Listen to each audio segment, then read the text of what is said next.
They are the young targets of a brutal crime wave where lives are on the line for little more than the minimum wage. Often in their teens, these retail workers are the victims of armed robberies, and the thugs are getting more brazen by the day.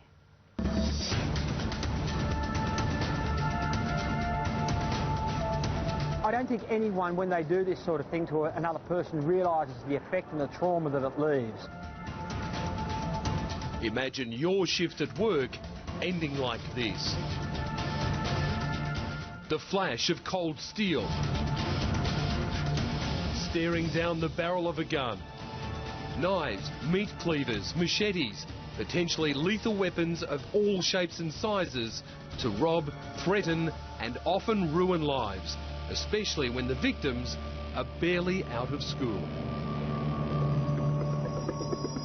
3 days ago, and a Melbourne supermarket becomes the target of a well-planned attack.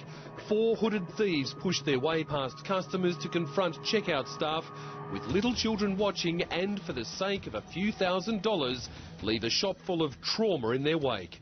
This was no crime committed in the dead of night on an understaffed convenience store. It took place in a busy shopping strip at one of the busiest times of the week, just after 10 o'clock on a Saturday morning. Police estimate that up to 200 people saw it unfold, many of them mothers with young children. And of the checkout staff who were specifically targeted, most of them were barely aged in their 20s. Younger people, by virtue of their age, are much more vulnerable than older people. They haven't had simply the life experiences that older people have had. Forensic psychologist Sandy Ray says young victims of hold-ups can suffer far more than others. They have night terrors, they come out in night sweats, so it affects their social skills, it affects their employment opportunities. There's a whole range of long-term economic and social consequences. It's happening everywhere. In Sydney, just last Friday, a man bursts into a Hurstville service station waving a handgun around, demanding money. The attendant, aged in his 20s, cowers behind the counter before quickly doing as he's told and handing over the entire till in obvious fear of his life. Or how about this horrific scene in Queensland as a young boy tries to protect his 2-year-old sister in their parents' pharmacy while a tomahawk-wielding robber chases the older couple around their store. The kind of scene that would live with a primary school child for life. People who witness crime are often just as traumatised as people who have been the subjects and the victims of crimes. Violence is common. This attendant's grabbed and shoved behind the counter by 2 armed men and an accomplice, a virtual prisoner in fear of his life as the thieves run away with the day's takings. And in Perth, a frightened woman literally throws her till onto the counter. So desperate is she to get the robber out of her boss's bottle shop before any violence begins. I think the most important thing is to train all staff, irrespective of age, that there's nothing like a dead hero.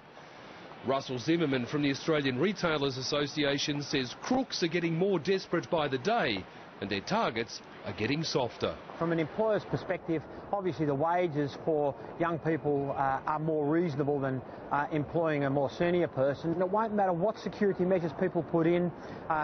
Supermarkets and people like that make sure they remove their cash and keep as little cash as possible in the tills. In Adelaide, weapons of all kinds have been used in recent robberies, from rifles to penknives and everything in between, and the targets of crime are getting younger and younger. It's almost like they're targeting young people because they think that they're not going to be able to put up much resistance, that they will be easily scared, easily intimidated.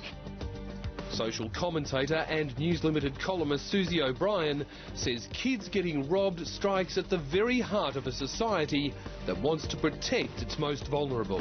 Well, it's absolutely frightening to think that men with meat cleavers are deliberately targeting young kids in places like this.